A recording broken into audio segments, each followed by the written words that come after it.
Nous allons d'abord lire 여러분 안녕하십니까? Philippiens 성경 말씀 chapitre 2 verset 5 2장 5절부터 읽겠습니다. à partir du verset 5.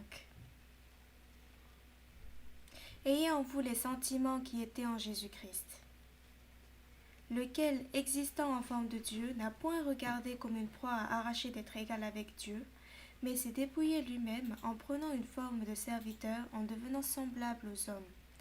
Et ayant paru comme un simple homme, il s'est humilié lui-même, se rendant obéissant jusqu'à la mort, même jusqu'à la mort de la croix. C'est pourquoi Dieu l'a souverainement élevé et lui a donné le nom qui est au-dessus de tout nom, afin qu'au nom de Jésus, tout genou fléchisse dans les cieux, sur la terre et sous la terre, et que toute langue confesse que Jésus-Christ est Seigneur à la gloire de Dieu le Père. Nous avons lu jusqu'au verset 11. Bonjour à tous, je suis le pasteur Yongu Park qui ministre aux États-Unis. À travers l'Internet, Dieu m'a accordé cette grâce de tenir le culte avec vous. New York, ou les États-Unis, c'est la région la plus touchée par le coronavirus. Et il y a plus d'1 million qui sont contaminés. Toutefois, par la prière des pasteurs ou des frères et sœurs de l'Église, les missionnaires qui sont aux États-Unis et les frères et sœurs américains vont tous bien. Parmi les États américains, c'est New York où il y a le plus de cas, mais par la grâce de Dieu, il n'y a aucun frère ou sœur qui est contaminé. Nous sommes en quarantaine à Mahanaim. Il y a aussi la chorale Gracias et plusieurs frères et sœurs qui sont en confinement avec nous. Il n'y a pas de coronavirus dans notre église et puis donc on a pensé que tout va bien se passer. Mais lorsque on va dans le centre-ville de New York, on voit que beaucoup de gens sont en train de mourir à cause du coronavirus. Et parmi les pasteurs que nous avons rencontrés en faisant le CLF, il y a certains qui sont décédés. Il y a une femme de pasteur, donc c'était des pasteurs qui étaient en très bonne relation avec nous, mais il y a leurs femmes qui nous ont appelés.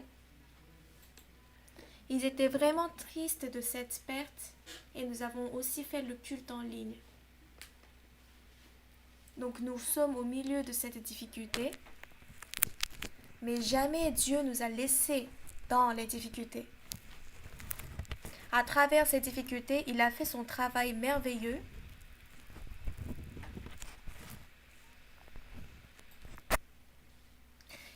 Et il a changé toutes choses en bien. Les États-Unis, c'est un pays qui a commencé par l'évangile. Mais en s'éloignant de l'évangile, ce pays est tombé dans la corruption. Alors que ce pays est devenu le pays le plus puissant grâce à Jésus, il a quitté l'évangile et Jésus, il a été corrompu, il est tombé malade et c'est devenu un pays qui n'a pas de futur.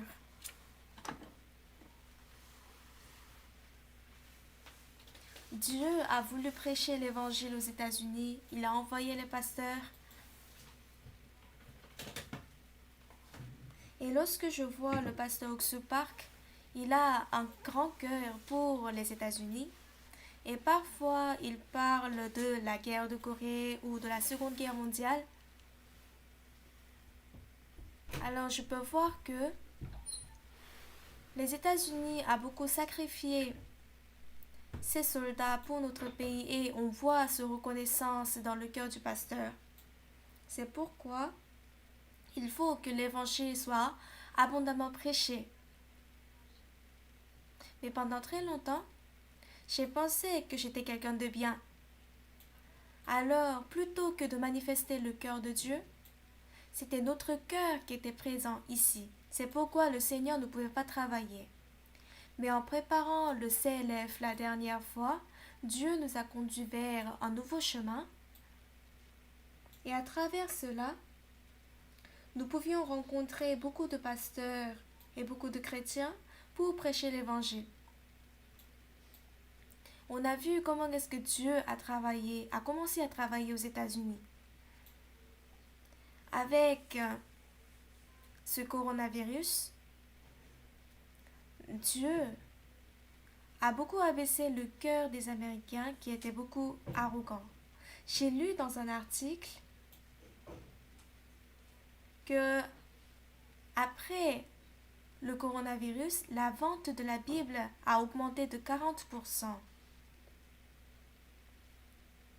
Les gens disent, ah, nous sommes en Jésus. Donc nous, dans notre église, puisque nous sommes en Jésus, on ne considère pas beaucoup le coronavirus, mais les gens du monde ont vraiment peur. Donc la vente de la Bible a multiplié par 40% ou dans certains États, la vente de la Bible a augmenté de 100%. Donc on voit comment est-ce que Dieu travaille à travers ce coronavirus. Et aussi, nous avons eu cette voie de donner le culte en ligne.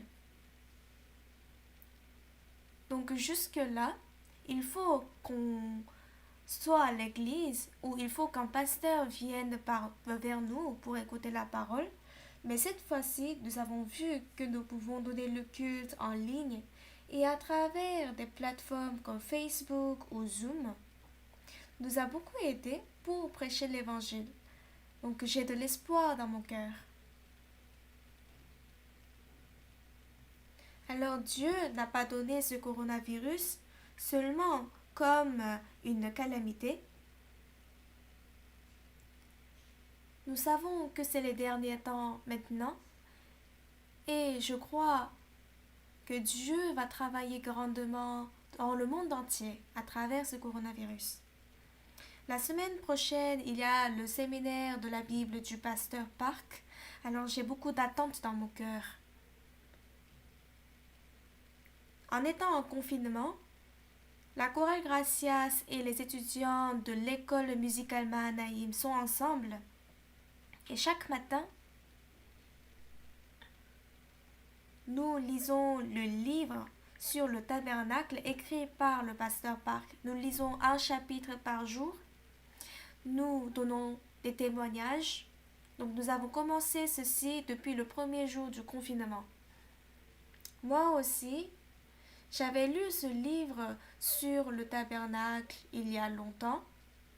Mais maintenant, afin de partager la parole et le cœur, j'ai commencé à relire ce livre.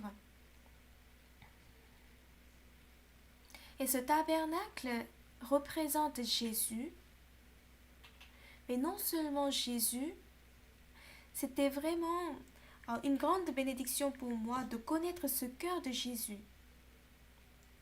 De plus en plus que je lis, je peux voir que jusque-là j'ai vécu pour l'évangile et pour l'église, mais j'ignorais le cœur du Seigneur.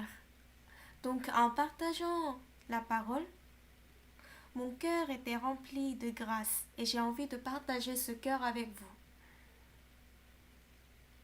La porte du tabernacle représente Jésus-Christ.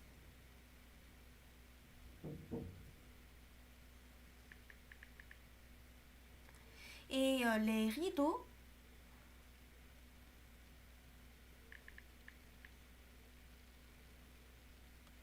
les drapeaux sont faits de fin lin et est faite de 4 types de toiles.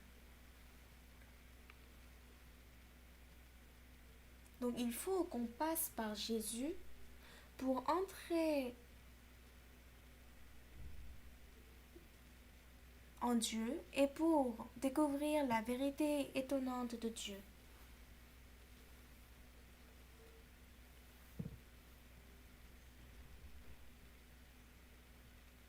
En fait, nous savons que Jésus travaille mais parce que nous n'avons pas pu voir son vrai cœur. Alors on se dit, oui, peut-être c'est ce que Jésus va faire. On a fait ce genre de cœur et on regardait Jésus.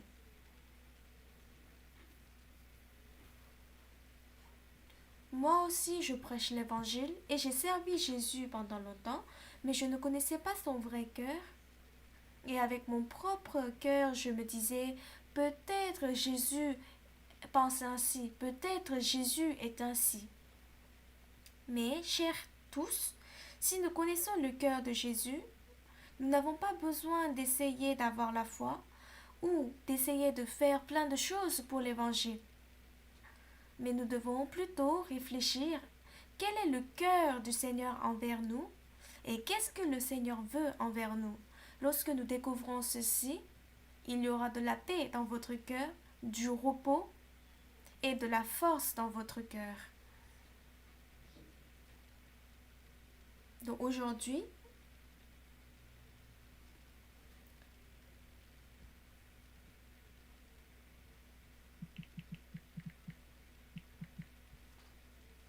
j'aimerais vous parler de fin lin, de couleur bleue, de pourpre et de cramoisi. Le bleu représente Dieu. Et dans la Bible, il y a les 4 couleurs de Jésus. Et aussi dans le Nouveau Testament, il y a les 4 livres d'évangile. Matthieu, Marc, Luc et Jean. Et ces 4 livres ne répètent pas la même chose, mais nous voyons les caractéristiques de Jésus. Dans Jean, donc le livre de Jean a représenté Jésus comme Dieu. Et j'aimerais vous parler de ces étoffes teintes en bleu, en pourpre, en cramoisi, du fin lin et du poil de chèvre. Le bleu, c'est Dieu. Donc Jésus a été représenté comme Dieu dans le livre de Jean. Et pourpre, Jésus a été représenté comme homme. Ça, c'était cramoisi, c'est la couleur du roi. Et Jésus a été représenté comme roi dans Matthieu. Et du fin lin, le fin lin, c'est comme le fil qui est très fin, qui suit l'aiguille, qui suit l'évangile. Ceci représente le livre de Marc. Donc il y a 4 types d'étoffes et il y a 4 types d'évangiles. Et parmi ces 4, nous voyons qu'ils sont séparés en 2. Par exemple, Matthieu, le livre de Matthieu représente Jésus comme Dieu et Marc représente Jésus comme le serviteur. Le roi et le serviteur sont complètement opposés. Mais il y a une grande relation entre le roi et le serviteur. En ministrant aux États-Unis, il y a des missionnaires à court terme qui viennent de Corée.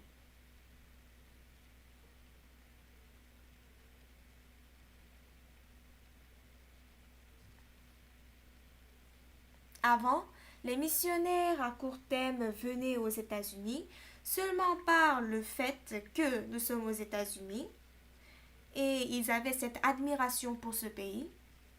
En faisant le travail de l'Église, alors ils sont déçus dans leur cœur et ils voulaient retourner en Corée. Il y avait beaucoup d'étudiants comme ça. Alors notre plus grand devoir, c'était comment est-ce qu'on va bien guider ces étudiants. Avec les missionnaires, nous avons répété les erreurs et on demandait aux étudiants, qu'est-ce que vous voulez faire aux États-Unis? Ils ont dit, comme nous sommes ici, on veut apprendre l'anglais. Alors, on a investi du temps pour leur enseigner l'anglais. Et il y avait d'autres étudiants. Ah, aux États-Unis, il y a beaucoup de sites touristiques, alors on veut visiter ces lieux touristiques. Alors à 8 heures de là où on habite, il y a la chute de Niagara. Lorsqu'on y va, il n'y a pas grand-chose à voir, c'est juste la chute. Et je ne sais pas si vous avez vu la photo, mais c'est vraiment pareil avec la photo que vous voyez sur Internet. Mais puisque les étudiants ont envie de voir ça, alors on a préparé la voiture pour leur montrer la chute de Niagara. Donc pour les étudiants, on a fait ceci et ce n'est pas mal de faire cela. Mais ce qui est le plus important, c'est qu'on a fait comme ce que les étudiants voulaient, mais les étudiants n'étaient pas contents ou reconnaissants.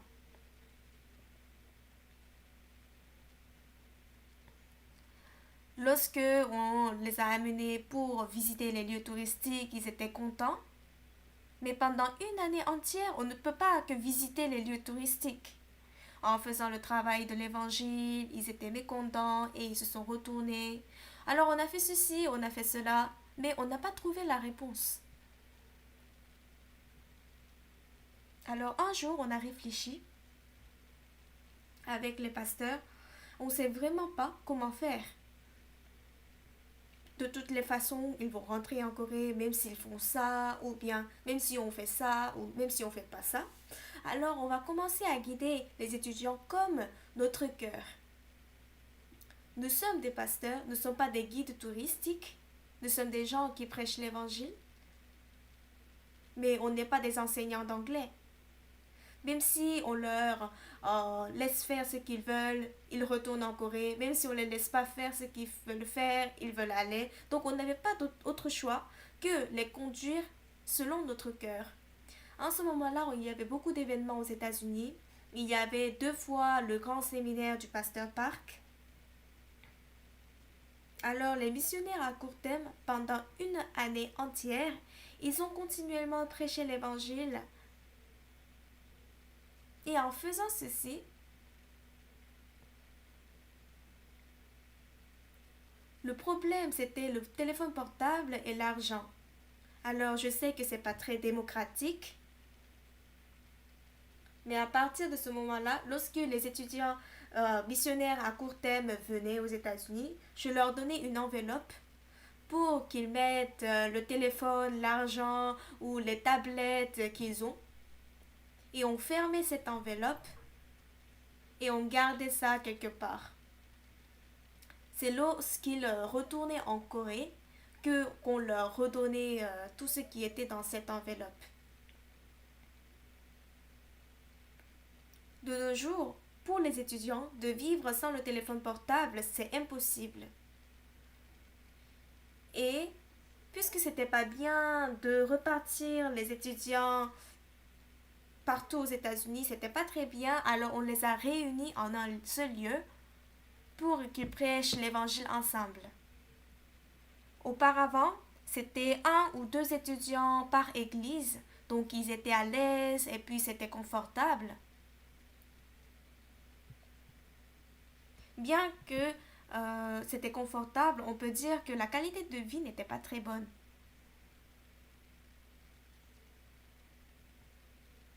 Donc lorsque les étudiants viennent aux États-Unis pour la première fois, les premiers 2 mois sont difficiles pour s'adapter. Et vous savez ce qu'on a découvert?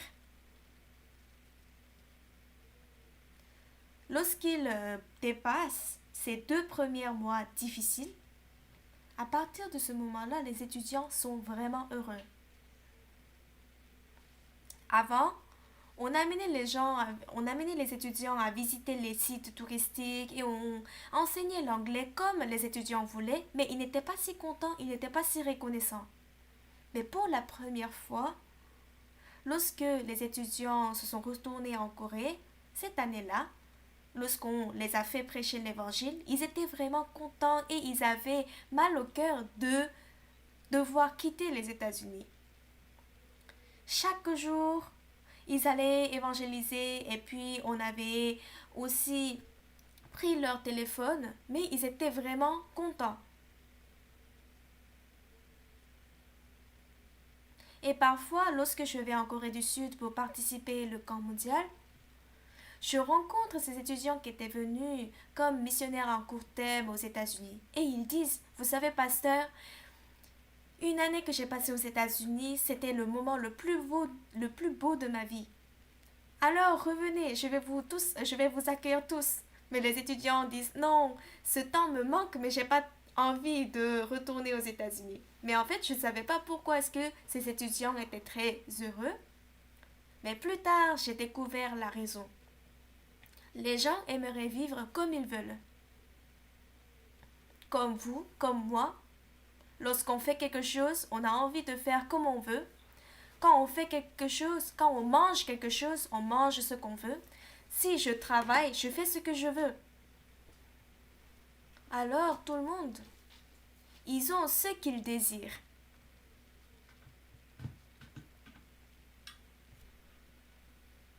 Alors les gens, comme des rois, ils veulent vivre en faisant ce qu'ils veulent. Mais dans cette vie, il n'y a pas de bonheur, il n'y a pas de satisfaction, ni la joie, ni la reconnaissance. Alors où se trouve la satisfaction, la joie et le bonheur? Ces choses ne se trouvent pas là où vous voulez, dans les choses que vous voulez, mais c'est dans le guide. Lorsque vous êtes guidé par quelqu'un, il y a la satisfaction, la joie et le bonheur. Pendant très longtemps, je pensais que je devais faire ce que je veux faire pour être heureux, pour être joyeux. Mais lorsque je regarde ma vie, lorsque je réfléchis quand est-ce que j'étais le plus heureux, quand est-ce que Dieu m'a élevé, quand est-ce que Dieu a travaillé merveilleusement à travers moi, il y a des moments bénis de ma vie, mais il y avait aussi des moments obscurs dans lesquels je marchais dans les mauvaises voies. Mais le point commun, c'est que, comme ici dans ce verset, il y a le fin lin. Le fin lin représente le serviteur.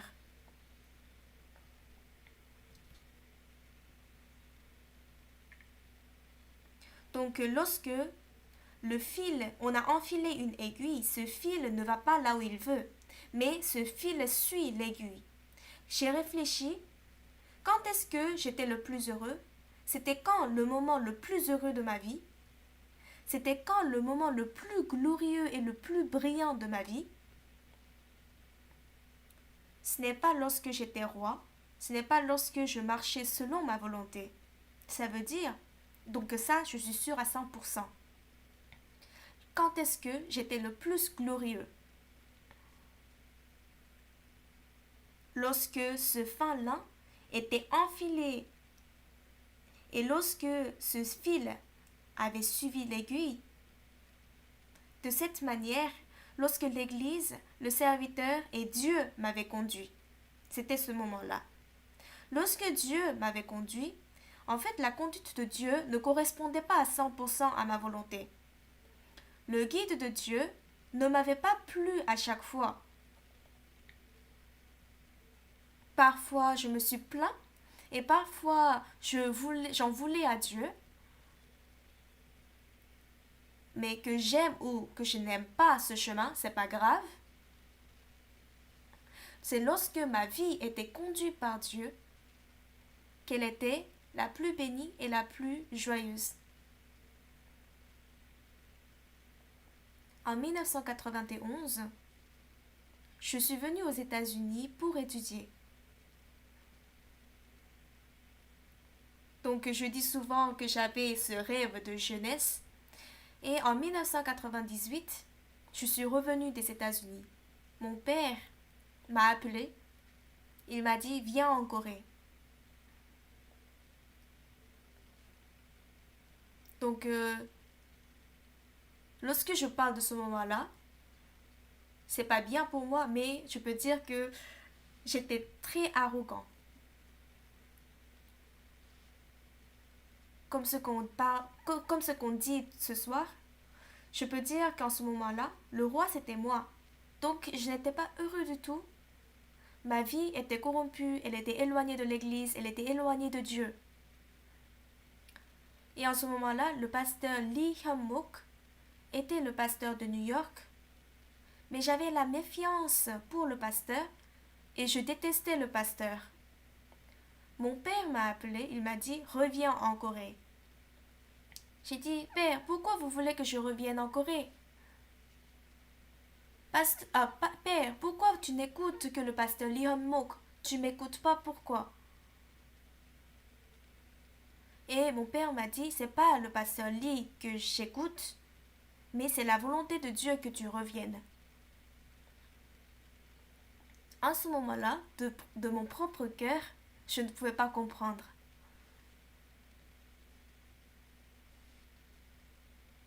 Donc c'était pas ce que je voulais, c'était pas ma volonté, mais je suis venue en Corée et quelques moments plus tard, je suis partie pour le service militaire. Lorsque j'allais dans l'armée, je sais pas pourquoi, mais je pense que c'est le diable qui m'a donné ce cœur. Je suis sûre que ça c'était le cœur de diable.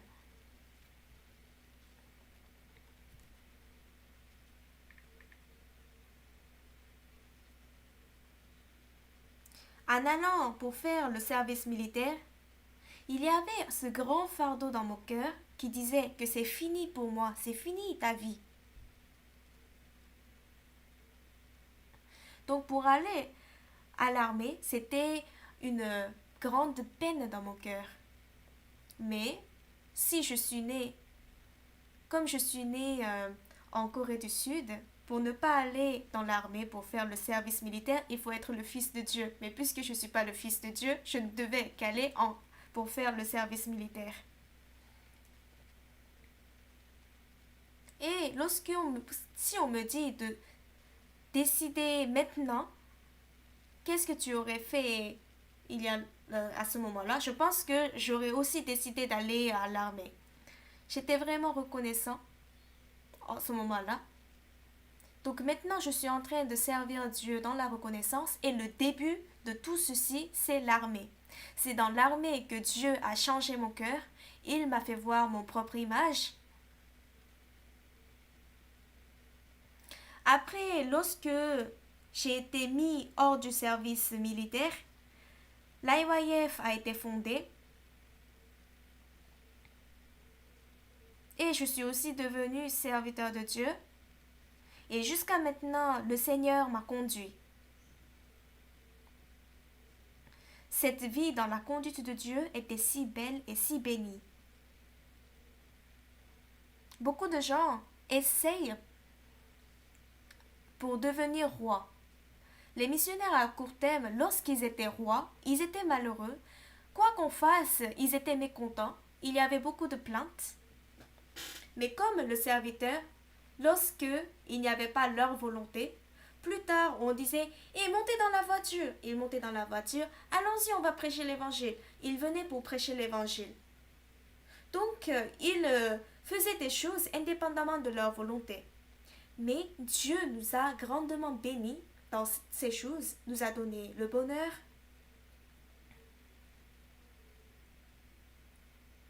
Mais Jésus-Christ nous a déjà montré cette vie.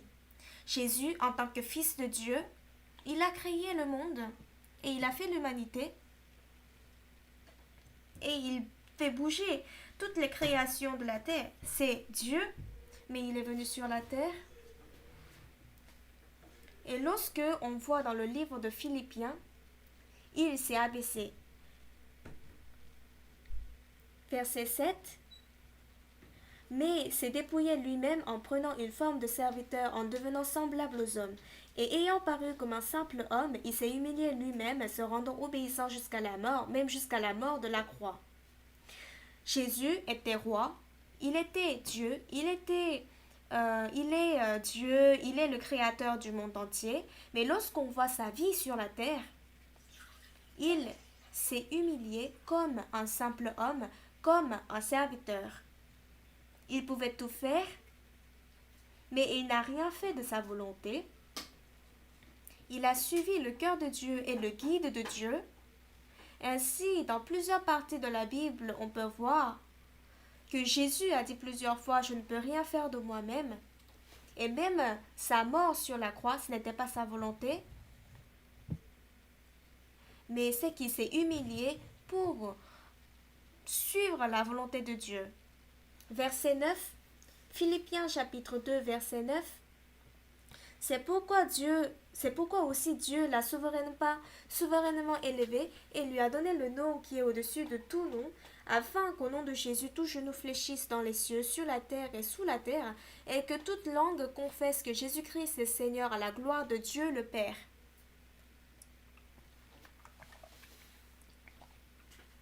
Jésus est venu sous la forme de serviteur.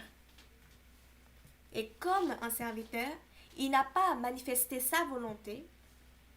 C'est comme le fil qui suit l'aiguille. Si il est enfilé, alors il doit forcément suivre l'aiguille où qu'elle aille. Alors Jésus a vécu une vie qui obéissait Dieu à 100%. Et le monde entier s'est agenouillé devant Jésus. De cette manière, Dieu a élevé Jésus, Dieu l'a établi.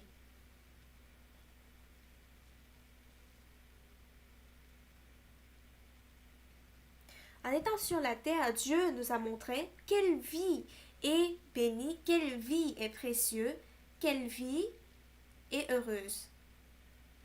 Et il nous a montré qu'est-ce que c'est la vraie bénédiction et la vraie joie. Beaucoup de gens veulent devenir rois, ils veulent faire ce qu'ils veulent. Pourquoi est-ce que les gens sont dans la difficulté? C'est parce que les choses ne marchent pas comme ils veulent. C'est parce que les choses ne marchent pas comme ils veulent qu'ils sont souffrants. Ils sont malheureux. Ils veulent faire comme ils veulent, alors ils s'efforcent. Si ça ne marche pas, alors ils choisissent même des moyens qui sont méchants. Et parfois, on va le découvrir et ces gens seront dans une grande difficulté. Moi aussi, pendant très longtemps, j'ai suivi ma volonté et je voulais vivre comme je voulais. Mais la vie que Dieu nous a montrée, ce n'est pas la vie du roi, mais c'est la vie du serviteur. Ce n'est pas ma volonté que je manifeste. Je dépose ma volonté par terre et comme ce fil qui est enfilé à l'aiguille, je suis la volonté de Dieu. C'est cette vie qui est la plus bénie. Les missionnaires à court terme disaient: Pasteur, je ne sais pas pourquoi est-ce que j'étais si heureux en ce moment-là. On n'avait rien dans la main. On sortait tous les jours pour évangéliser. Et lorsqu'on nous disait: vous allez dormir ici aujourd'hui, on dormait là. Et même les toilettes étaient petites pour nous, alors on devait éviter les heures d'affluence. On n'avait pas de téléphone, on n'avait pas de chambre personnelle. Il n'y avait aucune condition pour être heureux, mais pasteur, je ne sais pas pourquoi j'étais si heureux et reconnaissant en ce moment-là. Chers tous, ceci c'est parce que ce n'est pas notre propre vie, mais c'est la vie du serviteur. Alors j'ai répondu à ces étudiants missionnaires à court terme, c'est parce que vous avez été guidés par Dieu. Alors maintenant, même si vous n'êtes plus missionnaire à court terme, vivez selon la volonté de Dieu, alors vous serez vraiment bénis. Si vous êtes dans la souffrance, c'est parce que vous essayez de faire quelque chose et vous essayez de vous rendre heureux. C'est pareil pour vous, c'est pareil pour moi. Pendant très longtemps, c'est moi qui guidais ma vie pour devenir roi. Les gens pensent qu'il faut s'élever. Il faut que je m'élève. Il faut que je sois dans une bonne position. Il ne faut pas que j'humilise. Mais si on devient roi de cette manière, ça n'a aucun sens. Il faut que vous vous humiliez. Il faut que Jésus vous élève pour que vous deveniez roi. Si vous êtes conduit par Jésus, alors Dieu va vous mettre dans des conditions de bénédiction. La personne la plus forte, ce n'est pas la personne qui a le pouvoir, mais c'est la personne qui s'est vidée le plus et qui vit une vie de serviteur. La personne la plus faible, elle n'est pas faible parce qu'elle est serviteur, mais cette personne est faible parce que elle ne s'est pas vidée, mais elle a suivi sa volonté et elle vit pour accomplir sa volonté. On peut voir que ce genre de personne est ce sont des personnes les plus faibles. Dieu, Jésus, à travers le tabernacle, à travers le livre de Philippiens, Jésus nous a montré que c'est pas lui qui a décidé dans sa vie. Il a seulement suivi la volonté de Dieu. Pendant qu'il était guidé par Dieu, la vie de Jésus était précieuse, chère et bénie. Dieu l'a élevé pour le faire roi. Également notre vie, nous devons déposer notre volonté devant Dieu. Il faut abandonner le cœur qui veut faire quelque chose par vous-même. Mais si vous êtes guidé par Dieu, alors Dieu va vous conduire vers la bénédiction.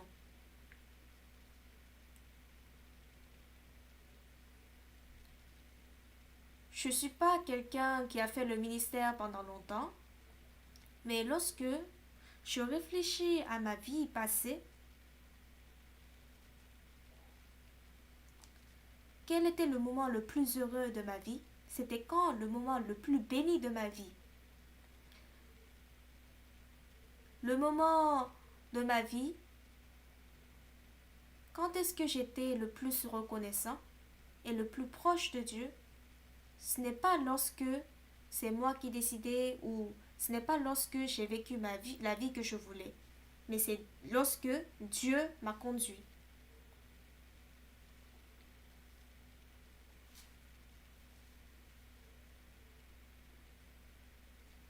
Mais lorsque j'ai vécu cette vie qui était guidée par Dieu, c'était le moment le plus béni de ma vie. En 2011, on a commencé la cantate de Noël. En 2011, on a fait plein d'événements. Pour la première fois, nous avons fait le camp mondial aux États-Unis, à Dallas, et nous avons aussi fait la retraite avec le pasteur. En 2011, après le camp mondial,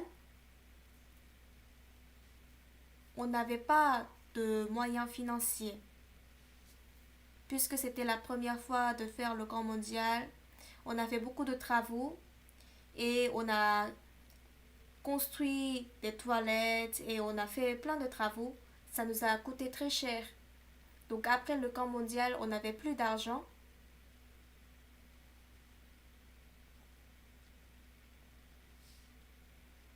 Mais c'est en ce moment-là que la directrice de la chorale Gracias a dit qu'on va faire la tournée de cantate de Noël. Puisque les États-Unis, c'est un pays très grand, alors on va aller de ville en ville pour présenter cette cantate de Noël. Alors je lui ai répondu, quand je vois la situation, on n'a pas d'argent et c'est vraiment difficile pour organiser cette tournée. Alors, est-ce que ce ne serait pas mieux de commencer cela l'année prochaine, lorsqu'on sera bien préparé? Ça sera difficile pour cette année. Mais 30 minutes plus tard, le pasteur m'a appelé. Ah, j'ai entendu que vous allez faire la tournée de cantate de Noël. Moi, je ne lui avais pas dit parce que je n'avais pas envie de faire ça. Je lui ai dit, oh non, c'est pas ça. Oh, on a ce plan de faire, mais le camp mondial vient juste de finir. Alors, on est juste en train de réfléchir et on pense que ça serait mieux de le faire à partir de l'année prochaine. Mais le pasteur a dit, non, il faut faire à partir de cette année, c'est très bien ça. Ah, pasteur, on a envie de faire, mais on n'a pas d'argent. Et alors donc on va se préparer et pour faire ça à partir de l'année prochaine. Mais le pasteur a dit non, il faut faire, Dieu va préparer pour vous. Mais je ne pouvais pas lui dire non, je ne veux pas faire, on ne peut pas le faire. Je ne pouvais pas répondre comme ça. Alors je me suis demandé qui a rapporté ça au pasteur. C'était une discussion entre la directrice de la chorale Gracias et moi je n'ai pas dit ça au pasteur. Dans mon cœur, il y avait beaucoup d'inquiétude. Est-ce qu'on peut faire cette tournée de cantates? Qu'est-ce qu'on va manger? Où est-ce qu'on va dormir? Les églises sont petites, comment est-ce qu'on va préparer ça? Dans mon cœur, il y avait beaucoup d'inquiétudes. Mais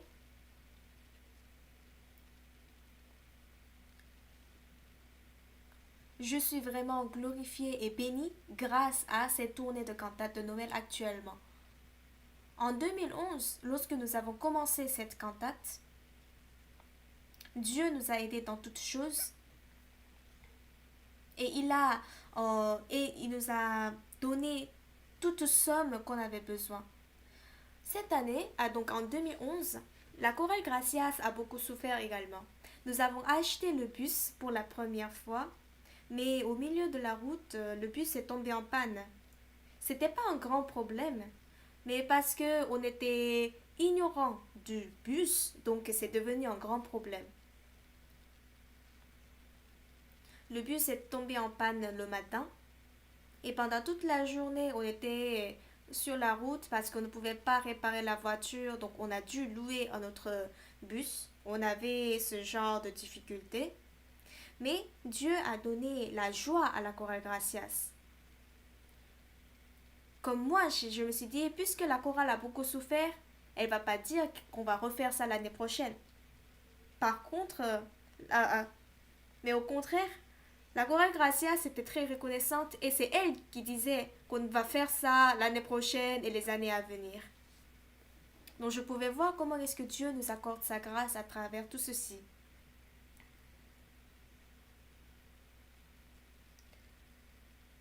L'année dernière, nous avons distribué 100 000 livres du pasteur Oxu Park aux États-Unis.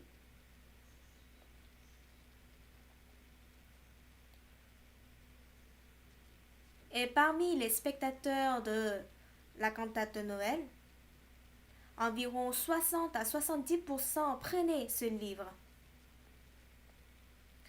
Comme par exemple, si c'est toute une famille qui vient, alors ils vont pas prendre le livre pour chaque membre, mais ils vont prendre le livre juste pour un livre pour toute la famille. Donc en faisant cette tournée de cantates, on a prêché l'évangile, on a fait la prestation et nous avons aussi distribué ce livre de Pasteur Park. Dans ma vie, même si je ne cesse de rencontrer les gens, je ne pourrais rencontrer 100 000 personnes. Mais pendant un mois, Dieu a manifesté son évangile. Si j'avais le droit de choisir, de décider, je n'aurais pas fait. Peut-être même jusqu'à maintenant 2020, j'aurais dit non, on a telle situation, on ne peut pas faire ceci, on ne peut pas faire cela. Le travail de Dieu me semble comme un fardeau, me donne de la peur, mais comme le fil enfilé suit l'aiguille. La vie qui est guidée par Dieu est vraiment bénie, elle est belle.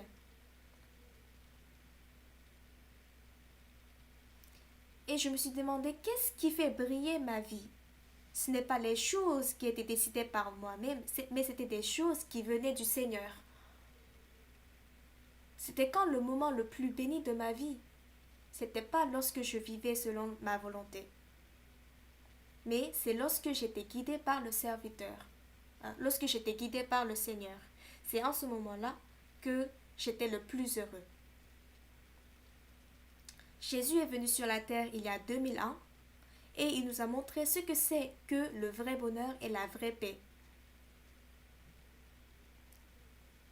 Ce n'est pas lorsque nous vivons selon notre volonté comme nous voulons, mais c'est lorsque nous sommes conduits, lorsque nous sommes serviteurs, lorsque le fil suit l'aiguille, que nous menons la vie la plus heureuse.